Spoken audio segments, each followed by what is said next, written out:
Hi friends, welcome to my YouTube channel. നമ്മളെല്ലാവരും series കാണുന്ന പരിപാടി തുടങ്ങുന്നത് ഗെയിം ഓഫ് ത്രോൺസ് കണ്ട് തുടങ്ങിയായിരിക്കണം. എന്തായാലും ഗെയിം ഓഫ് ത്രോൺസ് ഇപ്പോൾ തീർന്നിരിക്കുകയാണ്. അപ്പോൾ ഒരുപാട് പേർക്ക് ഭയങ്കര സംശയം ഉണ്ടായിരിക്കും ഇനി എന്ത് കണ്ടു തുടങ്ങണമെന്ന്. ഒരു സിനിമ കാണുന്നത് പോലെയല്ല ഒരു സീരീസ് കാണുന്നത്. കാരണം ഒരു സീരീസ് കണ്ടു തുടങ്ങിക്കഴിഞ്ഞാൽ നമുക്ക് 50 മുതൽ 100 മണിക്കൂർ വരെയാണ് അതിനുവേണ്ടി ചിലവാക്കേണ്ടി വരുന്നത്. അതുകൊണ്ട് തന്നെ ഏതാണ് നല്ല സീരീസ് എന്നും നമുക്ക് അധികം അറിവുണ്ടായിരിക്കില്ല. എന്തായാലും ഞാൻ കണ്ടിട്ടുള്ള കുറച്ച് സീരീസുകളെ നിങ്ങൾക്ക് വേണ്ടി പരിചയപ്പെടുത്തുകയാണ്. അതിൻ്റെ ജെൻഡർ ഉൾപ്പെടെ ഞാൻ പറയുന്നുണ്ട്. അപ്പോൾ നമുക്ക് ഇഷ്ടപ്പെട്ട നിങ്ങളുടെ അഭിരുചിക്ക് അനുസരിച്ചുള്ള ഒരു സീരീസ് ഇനി മുതൽ കണ്ടു തുടങ്ങാൻ ശ്രമിക്കുക എല്ലാവരും. ഗോട്ടിന് ശേഷം HBO അതേ ലെവലിൽ ഉയർത്തിക്കൊണ്ടുവരാൻ പോകുന്ന ഷോകളിൽ ഒന്നാണ് വെസ്റ്റ് വേൾഡ്. ആളുകളെ വട്ടാക്കുന്ന കാര്യത്തിൽ ക്രിസ്റ്റഫർ നോളനെ പോലെ തന്നെയാണ് ഇതിന്റെ ഷോ ക്രിയേറ്റർ അനിയൻ ജോനാഥൻ നോളൻ എന്ന് തെളിയിച്ച സീരീസ്. അല്പം സ്ലോ പേസിൽ ഉള്ള ആഖ്യാന രീതിയാണ്. സയൻസ് ഫിക്ഷൻ ഡ്രാമ ഇഷ്ടമുള്ളവർക്ക് തീർച്ചയായും കാണാം. ലോസ്റ്റ് ഇന്ന് കാണുന്ന എല്ലാ സീരീസിന്റെയും കാരണവർ. നമ്മൾ ഇന്ന് കാണുന്ന നിലയിലേക്ക് സിനിമയ്ക്ക് വേണ്ടി മാത്രം മുടക്കിയിരുന്ന ബഡ്ജറ്റ് TV ഷോയിലും വരാൻ കാരണമായ സീരീസുകൾ ആണ് ലോസ്റ്റ്, ദ വയർ പോലുള്ളവ. പക്ഷെ എന്തു പറയാൻ, നല്ല കിടുക്കാച്ചി അമ്പലപ്പുഴ പാൽപ്പായസം ഉണ്ടാക്കിയിട്ട് ഒടുവിൽ ഒരു പിടി ഉപ്പ് വാരിയിട്ട പോലെ അവസാനിച്ച സീരീസ്. ഇത് അവസാനിച്ച രീതി അന്ന് ഭയങ്കരമായ പ്രശ്നങ്ങൾ ഉണ്ടാക്കി. പക്ഷെ പിന്നീട് കണ്ടവർ കുറച്ചുപേർ ഇതിനെ പുകഴ്ത്തുകയും ചെയ്തു.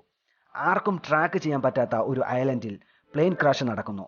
പിന്നീട് അവിടെയുള്ള സർവൈവലൊക്കെയാണ് കഥ. ആദ്യ സീസണുകളിൽ രോമാഞ്ച കഞ്ചുക അണിയിക്കും.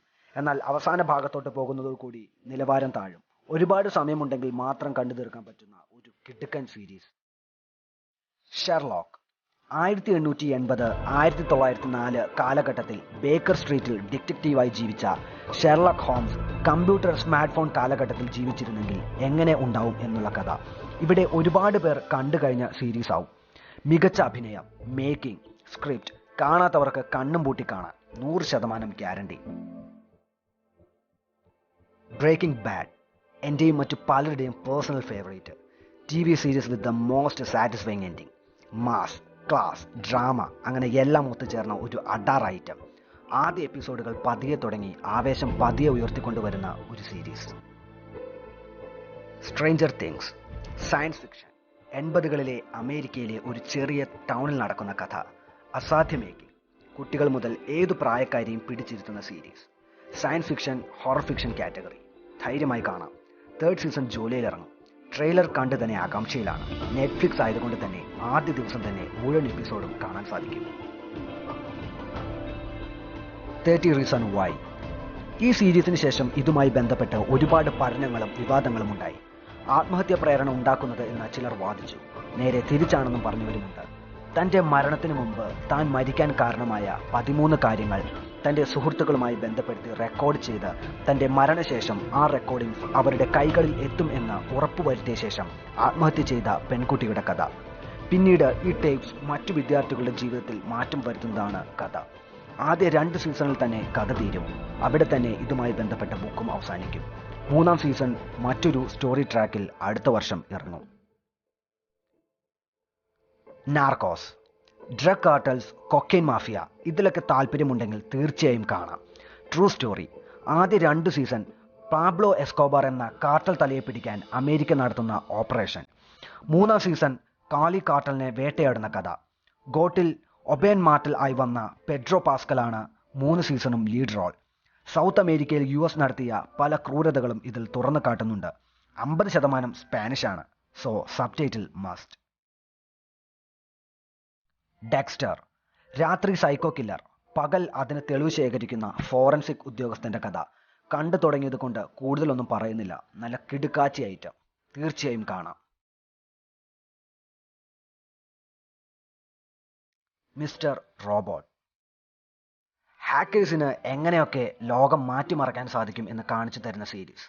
സ്ക്രിപ്റ്റിന് പിന്നിൽ ഒറിജിനൽ അനോണിമസ് ഗ്രൂപ്പാണ്. അതുകൊണ്ട് തന്നെ സീരീസിൽ കാണിക്കുന്ന ഹാക്കിംഗ് മെത്തേഡ്സ് ഒക്കെ കൃത്യമാണ്. ത്രില്ലർ ഇഷ്ടമുള്ളവർ കണ്ടാൽ നഷ്ടം വരാത്ത സീരീസ്. അധികം എപ്പിസോഡുകളില്ല. സീസൺ 3 ആവേശത്തിൽ കൊണ്ടു നിർത്തി. ഈ വർഷം അവസാനം ഇറങ്ങുന്ന സീസൺ 4 അവസാനിക്കും. The Walking Dead. എഴുതാനാണെങ്കിൽ ഒരുപാടുള്ള സീരീസ്. ഒരു പോസ്റ്റ് അപ്പോകാലിപ്റ്റിക് ലോകം. സോംബി വൈറസ് പടർന്നു പിടിച്ച് ലോകത്തെ ഭൂരിഭാഗം ജനതയും ഇല്ലാതാകുമ്പോൾ ശേഷിക്കുന്ന മനുഷ്യരുടെ കഥ. നിയമങ്ങൾ ഒന്നുമില്ലാത്ത ലോകത്ത് മനുഷ്യൻ സ്വന്തം നിലനിൽപ്പിന് വേണ്ടി മൃഗമായി മാറുന്ന അവസ്ഥ. 12 സീസൺ കൺഫേം ആയ ഷോ ആണ്. സീസൺ 9 കഴിഞ്ഞ മാസം അവസാനിച്ചു. സീസൺ 6 വരെ ഒരുപാട് ഇഷ്ടമാണ്. പിന്നീടുള്ള 2 സീസൺ അല്പം താഴെ പോയെങ്കിലും സീസൺ 9 നല്ല രീതിയിൽ തിരികെ വന്ന് പ്രതീക്ഷകൾ നിലനിർത്തി. ഒരു വലിയ സീരീസ് കണ്ടു തീർക്കാനുള്ള ക്ഷമ നിങ്ങൾക്കുണ്ടെങ്കിൽ തീർച്ചയായും കാണാവുന്നതാണ്. The mentalist. ജയസൂര്യയുടെ പ്രേതം ഇഷ്ടപ്പെടാതിരിക്കാൻ ഒരേ ഒരു കാരണം ഞാൻ മെന്റലിസ്റ്റ് കണ്ടതാണ്. തന്റെ ഭാര്യയുടെയും മകളുടെയും കൊലപാതകിയെ കണ്ടെത്താൻ സഹായിക്കുന്ന CBI ടീമിൽ കൺസൾട്ടന്റായി പ്രവർത്തിക്കുന്ന പാട്രിക് ജെയിൻ എന്ന ആളുടെ കഥ.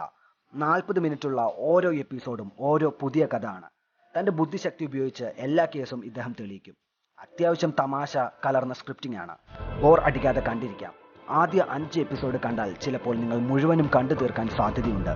യഥാർത്ഥ മെന്റലിസം എന്തെന്നറിയാൻ താല്പര്യമുള്ളവർ തീർച്ചയായും കാണണം. ഫ്രണ്ട്സ്. കൂടുതലൊന്നും പറയാനില്ല. പ്രിയ സീരീസുകളിൽ ഒന്ന്. എത്ര തവണ കണ്ടാലും ചിരിപ്പിക്കുന്ന സീരീസ്. ഇറങ്ങി വർഷം ഇത്ര കഴിഞ്ഞിട്ടും ജനപ്രീതി നഷ്ടപ്പെടാത്ത സീരീസ്. ഈ കഥാപാത്രങ്ങളുടെ അടങ്ങാത്ത താല്പര്യം കാരണം ഇതിൽ അഭിനയിച്ച താരങ്ങൾ പിന്നീട് മറ്റു വേഷങ്ങൾ ചെയ്തപ്പോൾ ജനം സ്വീകരിക്കാൻ മടി കാണിച്ചു.